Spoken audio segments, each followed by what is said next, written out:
Rumor has it, Panasonic's upcoming G9 Mark II could potentially challenge the OM1.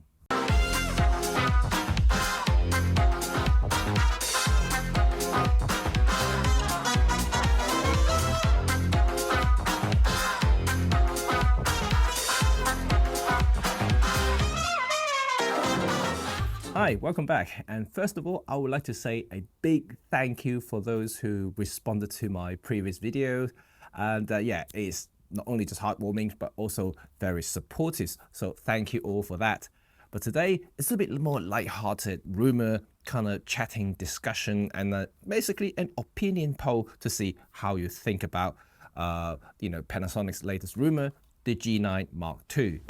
Well, you all know that G9 has been a very popular Micro Four Thirds camera for still photographers, especially coming from the Panasonic cam.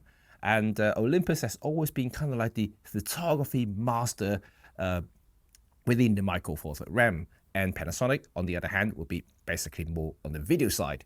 And so, yeah, this is very interesting in a way that because we kind of felt that maybe Panasonic just would like to abandon the Micro Four Thirds thing and just focus on full frame with the S series. And well, since GX6, looks like that they may have, come back into the Micro Four Thirds world and starting to push forward a little bit. But of course, this is only a rumor, so we'll have to wait and see.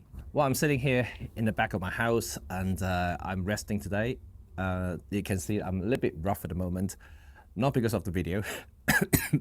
I'm actually ill, and yeah, I have some kind of flu or cold or something. Well, that's unavoidable, unfortunately, because when your children gets it, you know that sooner or later they're gonna pass it to you. I'm not heading out anywhere. I'm resting today because I'm working tomorrow. I have an early shift tomorrow, so I really need to rest up. But I just want to make this quick video and talk to you guys about G9 Mark II rumor and also how you feel about it and how it could potentially challenge the status of OM1. Yeah, let's trace back a little bit. When the original G9 came out, and it was a massive success, no doubt about it. So was Olympus EM1 Mark III. We all know about it. And the opinions were always quite split between the two, because historically, Panasonic's always been more like heavy on the video side and Olympus was the still side, right? So if a photographer wants a Micro Four Thirds camera, they go with the Olympus cam and vice versa, right? And but the strange thing is, G9 was really the first Panasonic camera that really give you not only a capable still capabilities, but also since the firmware update, it became like a little brother of the GX5, which is a very capable a video camera with 4K 60s and all kinds of stuff, which the EM1 Mark III couldn't do. And so it really attracted a lot of attention, and a lot of Micro Four Thirds potential buyer would look into the G9, and even some of the Olympus people that I know of moved over to the G9 because of the slightly more advanced video capabilities. And at the same time, they can still use all the Olympus lenses, which is the brilliant of whole Micro Four Thirds thing, right? You can change the body around and change the lenses around. You can use Olympus lenses on Panasonic body and vice versa. But I'm not going to get into the whole kind of compatibility issues there, but mostly you get the cross compatibility there. So the G9 was good, so good that Panasonic remained listed as a current camera for many, many years. But now it's gone. So the rumor has it, G9 Mark II may be coming soon. And if it does, and if the rumor is also true that it could be the very first Panasonic Micro Four Thirds cameras to have face detect AF, and this could be the big changer. And also, how do you feel about the OM1? Because of course it has the face detect, the hybrid AF system, which is totally reliable, amazing, really, really good. I loved it a bit. And but when the G9 come up with face detect, then again, you are starting to look at a camera that is basically has similar capability as the OM1. And in terms of video wise, I have no doubt that it could potentially have more features and more capabilities compared to the OM1, because Panasonic has always been really good with the video side. And so this really could challenge a lot of people's opinions and also sway some of the potential buyers on the OM1 to the G9 Mark II. Of course, I'm not going to speculate anything. I'm an OM system ambassador. I'm really happy that there are so many capable micro four third gears been around and also up and coming. And this is something that I'm really, really happy about because I may be an OM system ambassador, but I'm also consider myself as the micro four third ambassador. I love this format, and I just love the portabilities and the ability to use all the other lenses that I mentioned. So really, what do you guys think about the G9 Mark II? If it does come into face detect, have more features, and yeah, it could actually give OM system something to think about, especially, and another thing I want to talk about is that video, right? Should OM system really starting to look into video and finally have a little push, not too much, a little push, to give their cameras a little bit more in terms of videos. The OM1 has been obviously the most video capable cameras across the board. Like none of the previous OM system, Olympus camera can do what the OM system can do, the OM1, and but when you compare to the Panasonic cameras, and it is a little bit handicapped, and not that I don't say anything bad about the OM1. I use it. If you see my upcoming video, which you will see next week, and yeah, you can achieve great results with the OM1, and no doubt about that. I love to use this one to film, and so is my E1 Mark III and the E1X. They are fantastic camera, especially for vloggers and content creators. They're actually really, really good option. But if you are just a little bit more serious, if you want to open up a little bit more possibility there, you want to change the codecs, you want to change some of the option features, open gate, for instance, you really don't have that option here. You really have to kind of step up to, slightly more serious video cameras and stuff. We all know that OM system does, really good job and great jobs in the photography side of it, but video is always that one area that, as a content creator myself now, as much as a photographer, I would like to see a little bit more options. And so this could be interesting. And if you look at the latest sales figure from Sony, a huge chunk of the sales is actually video capable vlogging cameras. Well, that shows the market is really in high demand for vlogging.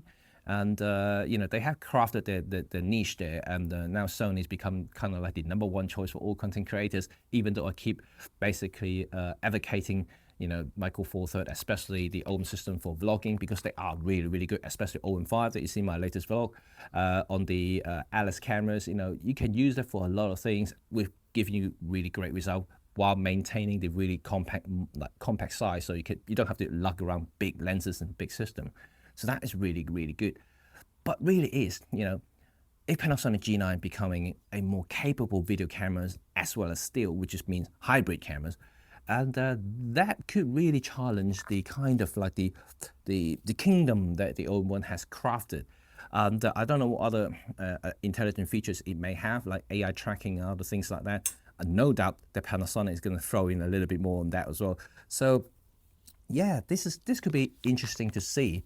And my final point is, well, it's resolution.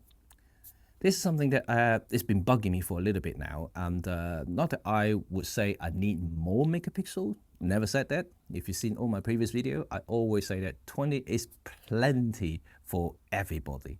Really, I don't need more. However, and it came as a surprise, and I think I received an email about just about 3-4 weeks ago from my photo agency, which I shoot for. They have investigating the pool of photographers and starting to ask around. And at the moment, the limit for my submissions for any photographer submit to the agency is 20 megapixels. So they cap it at 20. So even you may have a 40 megapixel camera, you have to output them as 20 megapixel, which is perfect for OM1, right? All the Olympus cameras that I had before. But now they are thinking about the future. So the email that I received suggesting that they are looking into upping the megapixel count. They haven't said what the number is. I suspect it's going to be 24. It could potentially be 25. And so that could basically end my work with Olympus cameras or OM system camera in the professional capacity. And at the moment, I shoot everything professionally, as you know, with my OM system camera and lenses. And but the resolution has kept at 20 for a long time, a really long time. Like I said, it's totally fine. I have no objection to that. And I love 20 megapixel actually, because you keep everything small. My storage is small. Everything just really nice and easy, right? And so I love that, you know, but a job is a job, right? I make money from photography. So like if they really do eventually up the resolution count, and that means I will have to invest in a new camera set that will give me high resolutions to satisfy my agency's work. And yeah, this is something that I hate to see, you know, like, and Panasonic has definitely upped the game in terms of resolutions. Up to, of course, the GX6 is 24 megapixel. And so I would like to see the upcoming OM system camera to increase the megapixel count. So it's not necessary, definitely not necessary, but it's future proofing, you know, for me at least. You know, if I want to continue using my OM system stuff for professional use, I would need to, you know, have more megapixels. You know, worst case, I would just have to get a GX6 to take photos, because if I want to continue using my Micro Four Thirds gear, which I'm thinking that I would, and you know, because that's the only way that I could continue using my OM system lenses and things like that. And but yeah, megapixel is a big hurdle for me. I could foresee, and because my agency has been stuck with the 20 megapixel kind of limits for quite a while now, and now they are looking into the future. And I know they're also being asked a lot by clients, you know, they wanted a little bit more megapixels as well. So it's not really down to me, to be quite honest, ultimately. And I have to do what the job pays me, right? And so yeah, that's kind of my thing about, you know, the whole Panasonic G9 Mark II thing, and also other news related, the videos, and also finally the megapixel. What do you guys think? And I would like to hear from you about everything that I just said, and it'll be good to have a really nice discussions below in the comment section below. And yeah, like I mentioned earlier in the video, that I am actually having a brand new video coming up next Tuesday. Stay tuned for that. That's really amazing. And also, if you really want to see my professional work, my portrait work, and other things that I do professionally, I have a new Instagram account, and the link is right up here. And so you can see everything that I take, basically, not only for this channel, some of the test shots I've done here, and also professionally, everything from proposal, you know, to weddings and things like that. So cool. I'm gonna rest up now. I'm not gonna do more videos, and so I'm gonna quickly post this, and I'll see you all next time. Have a great day and enjoy the sun. I can't, but you can. See you later. Bye for now.